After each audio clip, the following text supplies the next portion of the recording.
rasteira e tudo mais, bênção, caindo lá estatalado, jamais esse pai deixaria o filho dele praticar a capoeira, porque ele via aquele exemplo, não ia querer isso para o filho dele.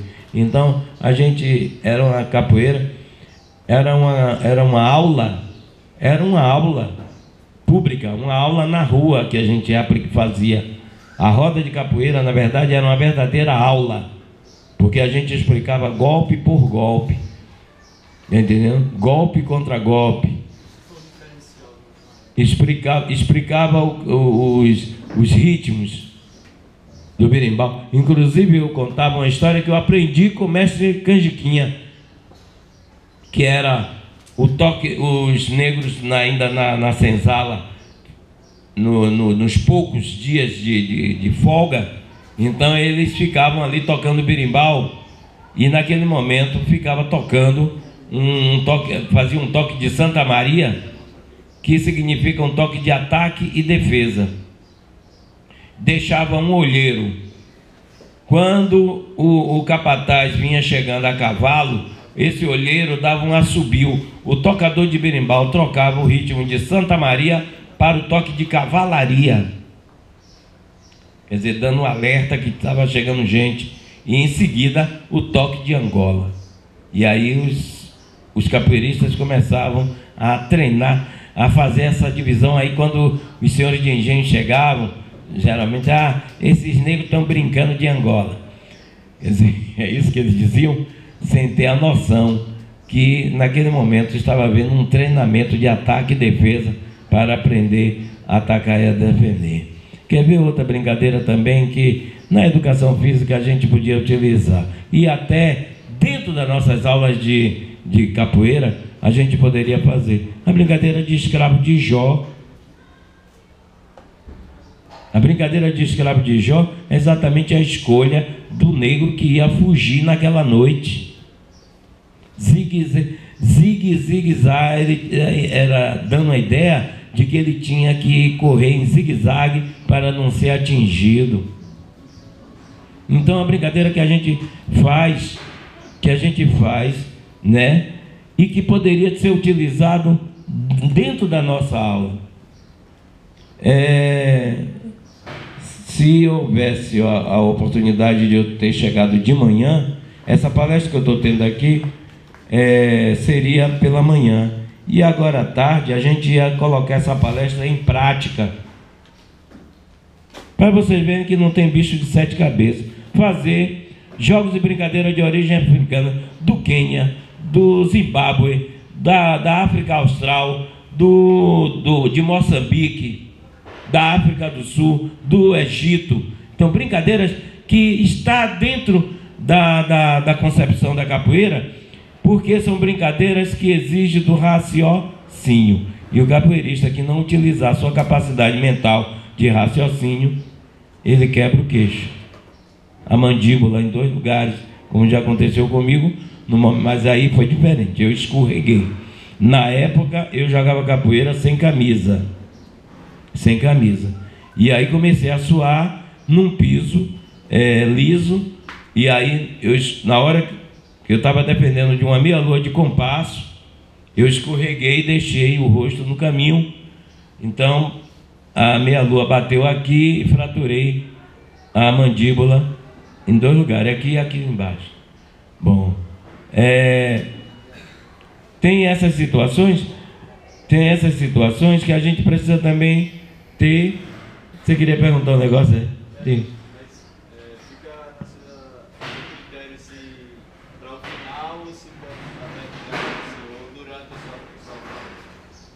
Sim.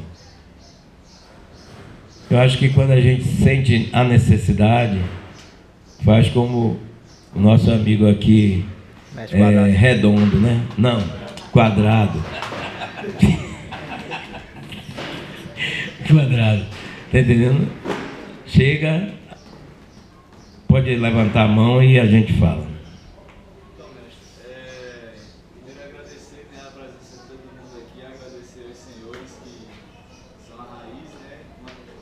Profunda também da capoeira aqui da Paraíba. Eu vim sempre do céu, céu da capoeira. E a pergunta que eu gostaria de fazer no Céu Negro, inclusive, quanto tempo o senhor passou aqui na Paraíba, e que se o senhor pudesse estar sempre citando as datas, né, das atividades aqui na Paraíba, o senhor junto também com o mestre paulista, e como que era essa coisa do uniforme, né, se tinha um nome de um grupo, se não tinha se não havia essa necessidade de colocar esse nome de grupo. Então é isso, o quanto tempo o senhor passou, se tinha esse nome e o uniforme, como que era essa coisa da calça, né, que hoje em dia tem essa coisa do sapato e etc e tal, a calça curta, a calça, aquela coisa toda, e o nome do grupo, se é que tinha. Olha, quando eu estava vindo de João Pessoa para Cabedelo, a gente começou a buscar na memória quantos anos, né, já tinha que a gente participou. E todo o período, pelo menos por esses aqui, pelo menos por esses que estão aqui, eu estive na Paraíba 40 anos. Este é o período. Porque a capoeira não é só simplesmente eu estar presente, mas no momento que Marconildo dá continuidade a um trabalho que foi feito, a partir do momento que Pássaro Preto dá continuidade a reproduzir o que foi feito, tá entendendo? Paulista, Sérgio, tá entendendo? Meu amigo Lobisomem, tá entendendo? Então,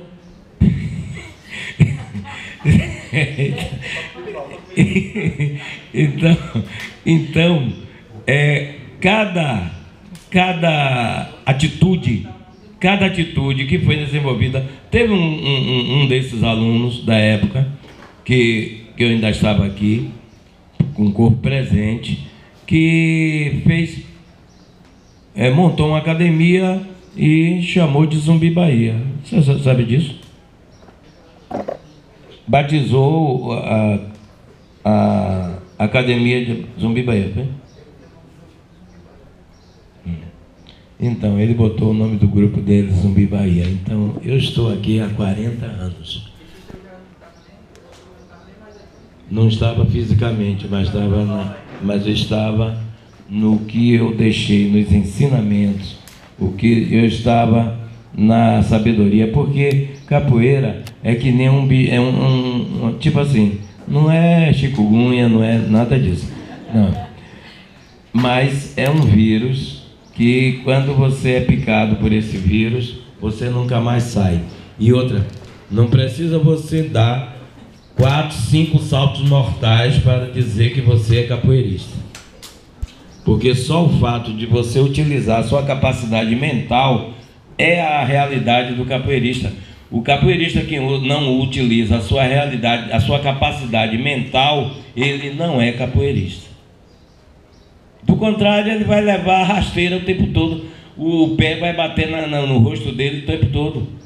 E o errado não é quem aplicou o golpe, não. O errado é ele que não soube se defender. Então não tem, o tempo é 40 anos mesmo. E não tem um nome específico, mas tem. A partir do momento que tem aqui Pássaro Preto, que colocou o nome do grupo dele, Zumbi Bahia. Tá entendendo?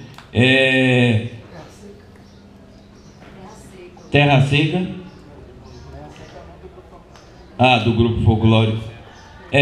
O Terra Seca tinha também a minha imagem, porque no momento que começaram a fazer Maculelê, não foi isso? Maculelê naquele grupo, então era a minha imagem. Outra coisa também que eu digo, que a gente vinha conversando, naquela época estava surgindo a nível nacional uma ideia, qual era a melhor capoeira? É capoeira Angola ou capoeira regional? Estava vendo essa discussão. Aí eu perguntava qual é a diferença da capoeira Angola para a regional. Aí um dizia, não, é porque a capoeira Angola joga embaixo e a regional joga em cima.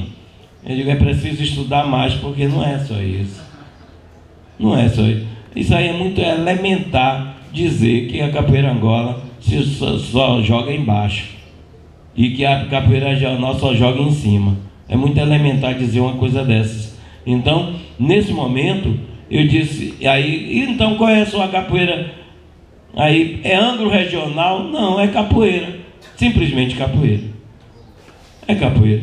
Está entendendo? Porque não precisa estar eu denominando, né, se é ângulo regional. O próprio jogo, na hora do jogo, você vai ver. Está entendendo? Se eu utilizar golpes de outras lutas, sim, a capoeira tende a ser um estilo regional baiana. Se eu usar golpes de outras lutas. E se eu utilizar outros elementos, tá entendendo? Aí faz Rogério, não, porque começa lento, daqui a pouco o cara corre, já está numa rapidez, numa velocidade. Então você vai identificando qual o estilo que o cara está jogando. E aí você se adapta ou não. Deixa eu só fazer uma complementação, né? Que geralmente quando as pessoas falam da capoeira Angola, as pessoas sempre ligam a capoeira Angola do mestre Pastinha. Então, às vezes, quando a pessoa vem conversar comigo sobre capoeira Angola, eu primeiro pergunto: de que vertente você está falando? Não sei se o senhor concorda comigo, porque a capoeira do mestre Nu é bem diferente da capoeira Angola do mestre Pastinha, a capoeira de Valdemar é bem diferente da capoeira do mestre Nu. Então, a gente tem que tomar muito cuidado assim, né, que às vezes as pessoas vêm fazer até uma pergunta do senhor: a capoeira Angola, como o senhor expressou aí, capoeira Angola joga embaixo, capoeira regional joga em cima, né? Hoje mesmo eu estava até conversando com o mestre Quadrado. Às vezes eu digo assim, pô, se você não tem um conhecimento da capoeira regional, pelo menos segue a velocidade do berimbau, porque a capoeira regional ela é tão cadenciada quanto a capoeira Angola. É só fazer essa colocação, mestre, que assim, é o que eu vejo. A capoeira Angola, ela tem muitas vertentes, então a gente não pode chegar e dizer assim, falar da capoeira Angola, vamos falar de que capoeira Angola? Aí a gente chega a um denominador, concorda comigo, mestre? Era só essa colocação, obrigado. E muito bem colocado, né?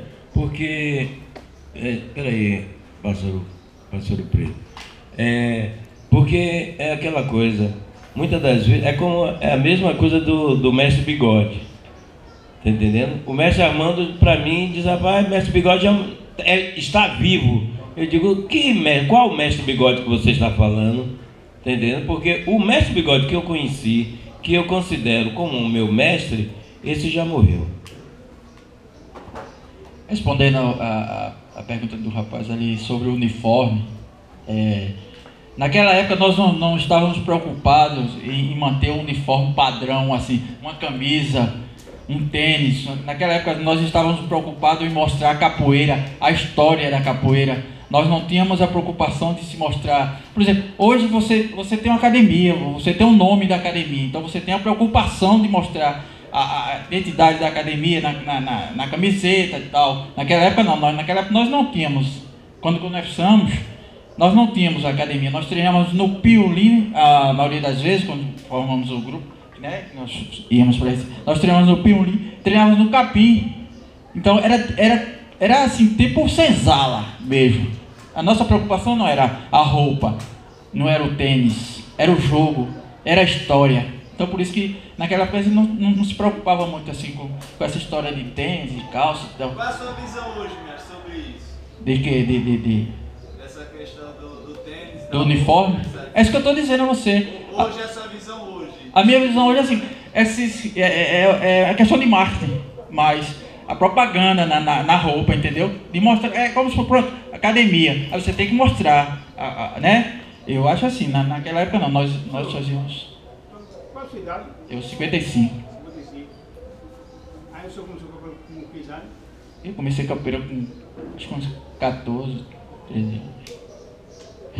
Aí eu vou perguntar agora para vocês, certo? Vocês começaram com 14 anos, eu conheço a capoeira desde 8 anos de idade. Estou com 52. Certo? Pernambuco. Falar que a capoeira parou, a capoeira de Pernambuco nunca parou, pelo meu conhecimento, nunca parou. E antes de vocês irem para Pernambuco, já tinham muitos capoeiristas, eu joguei muita capoeira em Olinda. Tinha muito. Pernambuco é muito grande, é enorme. Isso é verdade. Então, como o mestre Zumbi estava dizendo aí, de história, né? É. Eu já vi muita coisa acontecer em Pernambuco, no entanto que o mestre Zumbi, quando foi para Pernambuco dar aula lá, ele não era especificamente capoeira, era dança java. Né? Tá mentindo. Porque é o seguinte, tudo começou simultaneamente, mas quando até hoje ainda tem fotos do mestre Pirajá junto com o mestre Espinhela, tá entendendo? Cancão de Fogo, eu sou Teté, tá entendendo? Que esses companheiros eu fui encontrar onde? No alto da Conceição. Ainda era um grupo que saía na escola de samba, esqueço o nome da escola de samba lá de cima, do Alto da Conceição. E esses companheiros... Mas eles já faziam capoeira? Eles faziam capoeira. Fui encontrar Paulo Guiné lá na Praia do Prazeres, fazendo capoeira, tá entendendo? Utilizando a areia da praia como colchão, como colchonete para não criar artrose no joelho, né? E aí, quando eu comecei a divulgar isso, então as pessoas foram saindo da toca e se apresentando.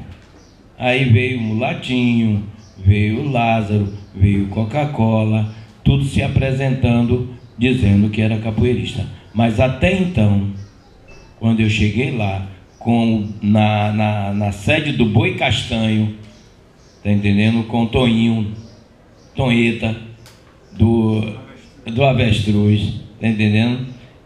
Até então, a capoeira estava nas escondidas. Tanto é que o jornal Estado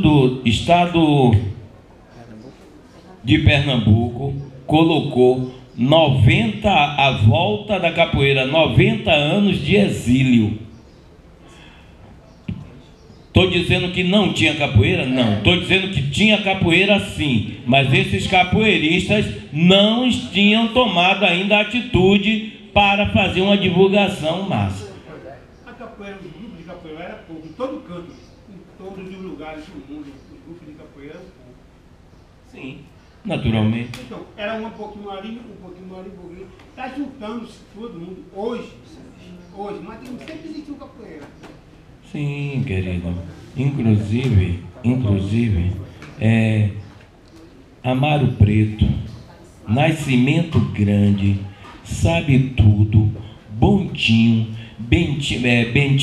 Bentinho de Lucas, eram capoeiristas e que transformaram quando a polícia apertou para não ser preso e condenado, levado para Fernando de Noronha, começou a transformar a capoeira em dança, em passo de frevo. Está entendendo? Em passo de frevo. Então, esses, Amaro Preto, Nascimento Grande, esses foram assim os que se destacaram. Então, a capoeira, e eu não era, acho que nem nascido ainda quando esses cidadãos, tá entendendo, já faziam capoeira em Recife. Então, na verdade, o que eu quero dizer é que esta galera aqui contribuiu. Nós não inventamos a capoeira, primeiro. A gente não criou a capoeira em Pernambuco, segundo. A gente apenas contribuiu com você, que já estava desde 8 anos, com Redondo, que já estava não sei quantos anos, tá entendendo? Com Quadrado também, que já estava não sei quantos anos. E aí o que foi que eu fiz? Acabei de dizer nesse instante, ninguém é feliz sozinho. O que foi que eu fiz? Juntei essas pessoas. E aí, quando o meu amigo diz que eu trabalhei com dança e tal, sim. Mas tudo isso foi em paralelo. Observe, quando foi criada a primeira associação pernambucana de capoeira, eu estava lá como fundador, junto com os demais. Mulatinho, Pirajá, etc. Estava eu lá também. Quando foi criado esses batismos de capoeira, eu estava lá também.